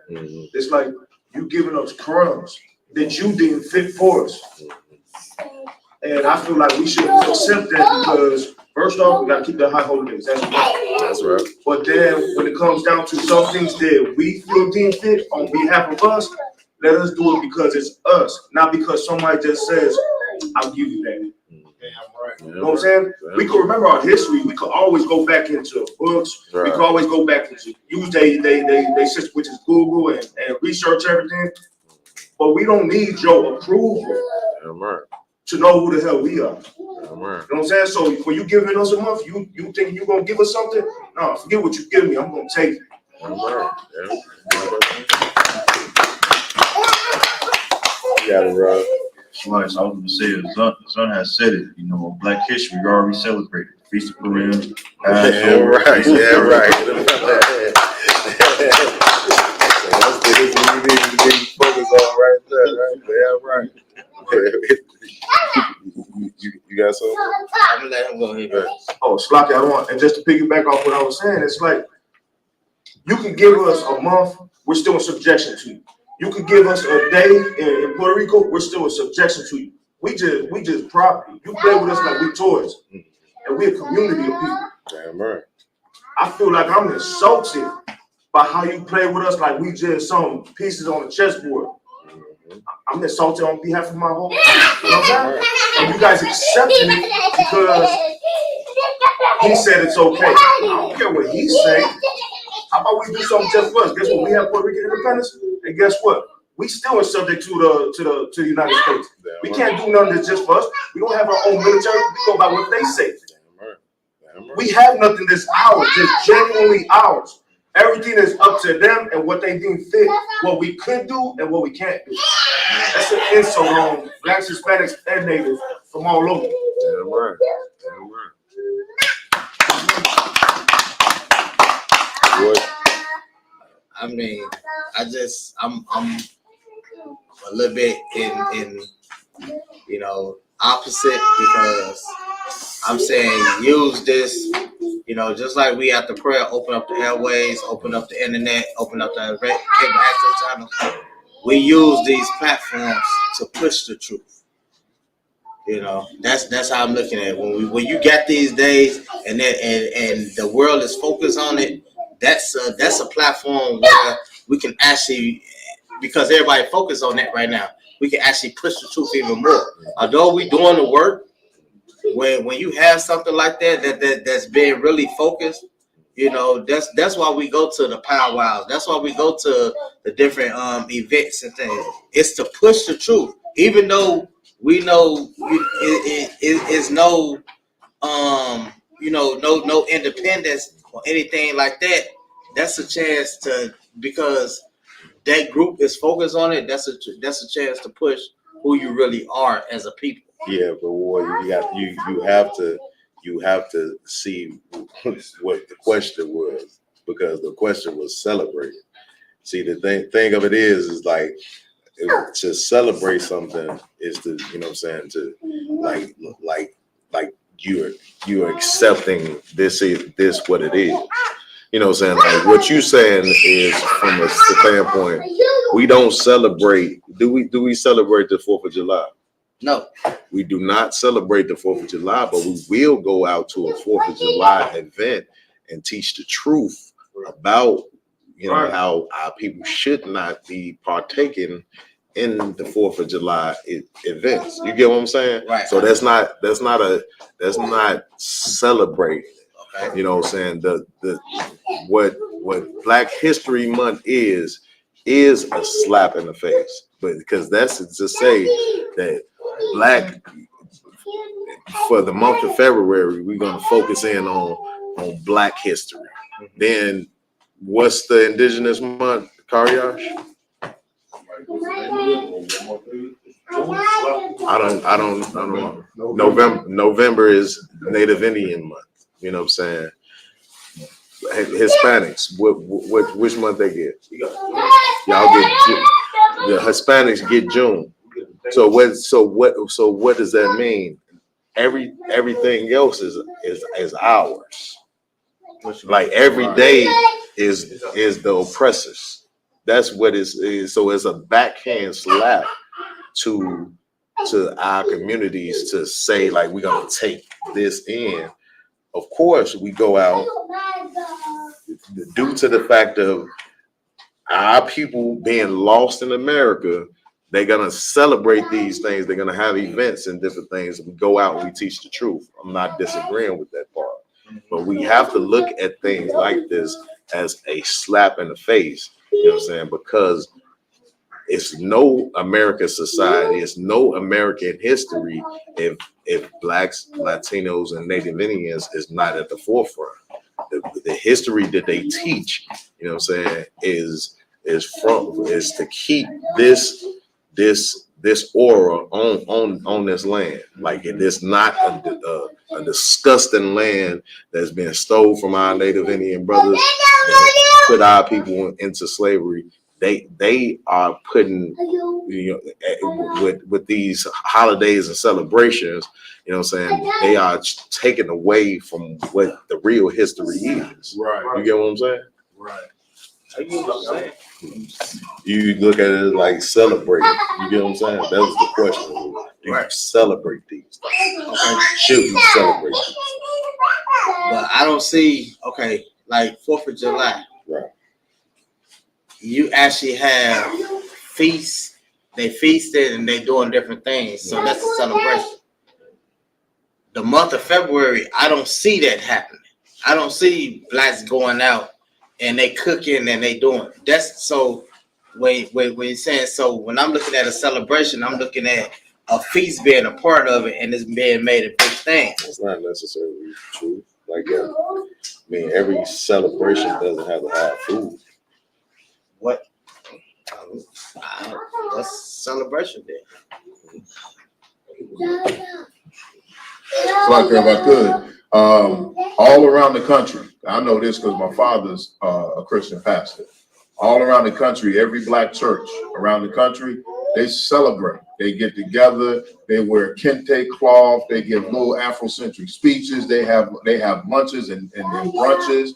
You know what I mean? It's too cold in Chicago, so we don't, you know, of course, we're not out barbecuing, but it's different places around the country with warmer climates where they do be cooking out and having Black history festivals. And then inside the Christian church, they celebrate that. And they're gonna have events all this month. All this month they come up, you're gonna see different events that they have. That's a celebration. You get what I'm saying? And it's like I want if I could. But another thing, what happens with these type of months and days that Esau gives us is that heathens join on to it also. And in reality, that right there is not something that's just genuinely for us. Because we're supposed to be, you know, in a way, something that's just in particular for us as a group, that the Most High deem fit. And, you know, them days, we really don't have to deal with them because I said the Most High said for us to do this every day, to treat each other good every day, to love each other every day. So for you to try to give us a month, a day, a week, it's not appropriate in the Most High's eyes because He wants to be like this all the time. That's what we're trying to open our people's eyes to, is to where, guess what? We don't need a month. We don't need a week. We don't need a day. We should do this all the time, genuinely. Concern for each other. Let's build us up in a way where whatever He wants to give us, now we don't really need it. We're gonna do this every day for each other, to each other, and it's like that's. All right, so you know what I'm saying. Sorry. This kind of remind me, what's the actor name? Morgan Freeman. He had dropped something on his on how he felt about Black History Month. Yeah, I saw that. You saw that, and it kind of go with it. I had it right. Can I? You send it to Raj, and he'll play it for you. Yeah, I remember Morgan Freeman dropped that. But if we even in the inception of Black history, you know what I'm saying?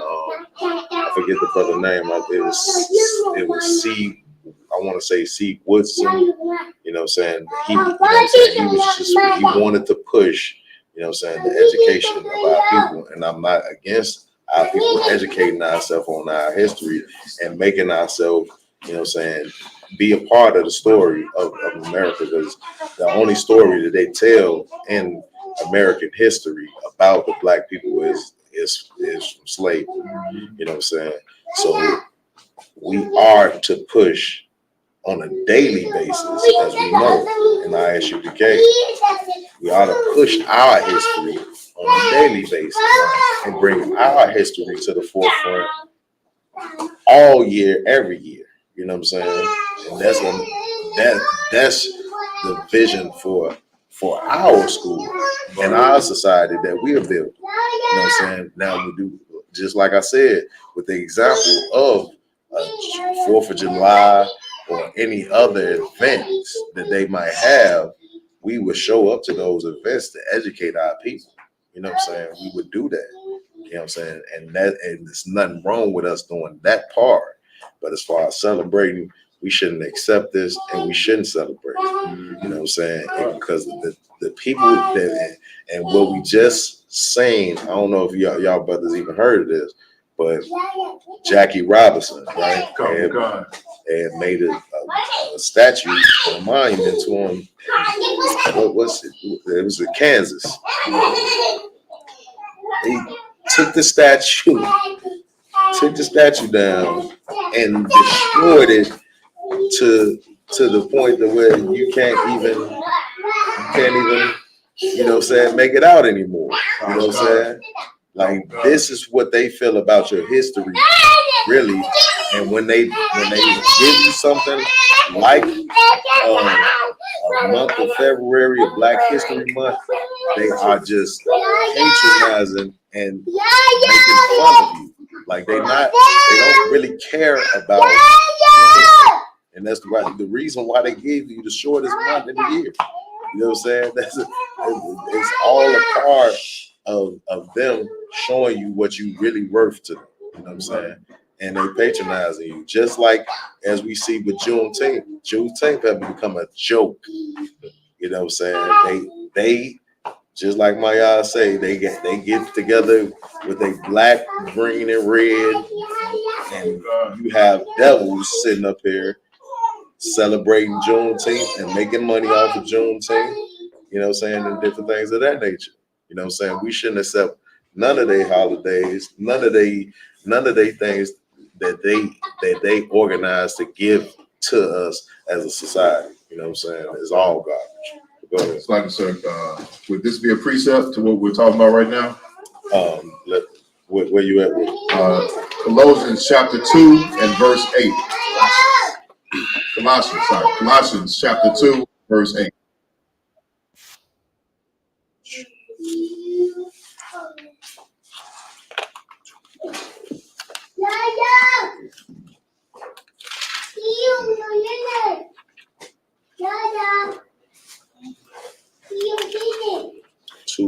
You said 2 and 8? 2 and 8, sir. Come on.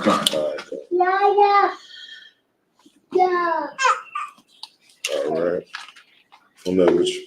It's the book of Colossians, chapter 2 and verse 8. Beware lest any man spoil you through philosophy and vain deceit, after the tradition of men, after the rudiments of the world, and not after Christ. And not after who? And not after Christ. This is dead on to it. That's dead on to it. That's a great precept. You know what I'm saying? Also, I would go to, you know what I'm saying, to remember your heritage, you know what I'm saying? And I believe that's in Exodus. You know that scripture there?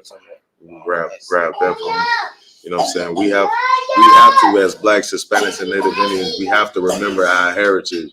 But them giving us a history month, it should be considered as a smack in the face to Blacks, Hispanics, Native Indians, getting the Indigenous month. All of these things should be considered as a smack in the face, because just like the oppressor, you know what I'm saying, they focus solely on their history and their heritage. This should be something that we do on a daily basis for our people, because our history and our true history is what empowers us, like they empower themselves with the history that they push. Right. You know what I'm saying? Just like I'm talking about Columbus. We know Columbus was a stinking, filthy, you know what I'm saying, unaliver, you know what I'm saying, what you call the essays, the people that commit S crimes. What do we call them?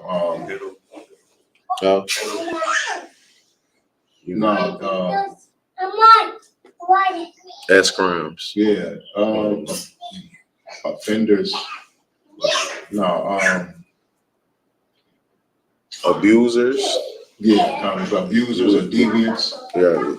Yeah, we know all of what he really was, but he's still celebrated as a champion for the things that he done for their community. You know what I'm saying? That's the reason why, as Blacks, Hispanics, and Native Indians, we have to look for our history and find out who we really was and who was really our champions.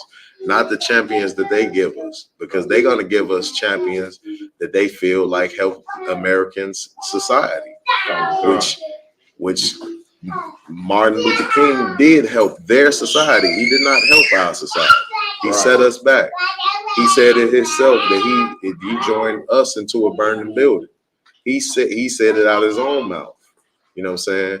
But he helped American society because America thrives off of the things that he set in place about us not having ownership in our community. America is thriving for these reasons. You know what I'm saying?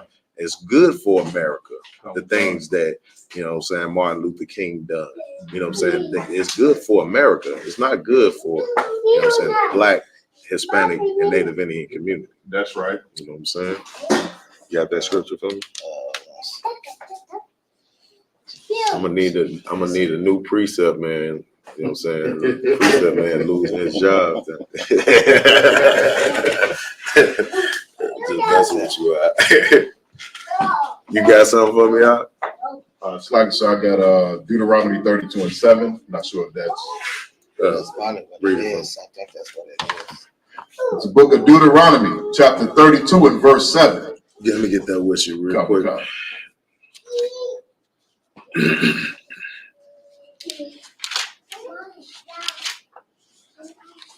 Yeah, that's it. That's it. You got it, dude. The book of Deuteronomy, chapter 32 and verse 7. Remember the days of old. Remember what? The days of old. Read. Consider the years of many generations. Consider the years of what? Many generations. Many generations. We're supposed to pass these down through generations and generations. Our kids should not be oblivious to what their forefathers have went through and have seen. You know what I'm saying? The lessons they learned, the things they taught us should not be lost. Read. Ask thy father, and he will show thee. And he will do what? And he will show thee. Read. Thy elders, and they will tell thee. And they will do what? And they will tell thee. They will tell thee. If we would just open our eyes and our ears to, you know what I'm saying, the elders in our communities, they would tell us the perils and different things that we face. We need to be educated on these things. You know what I'm saying? We need to understand, like, you know what I'm saying, before we was on the face of this earth, what was going on and the things that happened. And so we can analyze why these things happen. Because we will be able to understand the scriptures better if we understand the perils that our ancestors went through, you know what I'm saying? Even over here in America, you know what I'm saying? Because all of these things that's as we see, all these things that's happened that's talked about in the Bible, it happened to our people, you know what I'm saying? And it became as clear as day, just like as we seeing today. You know what I'm saying? With that, I'm gonna pass the class over to the priest and Officer Ashai.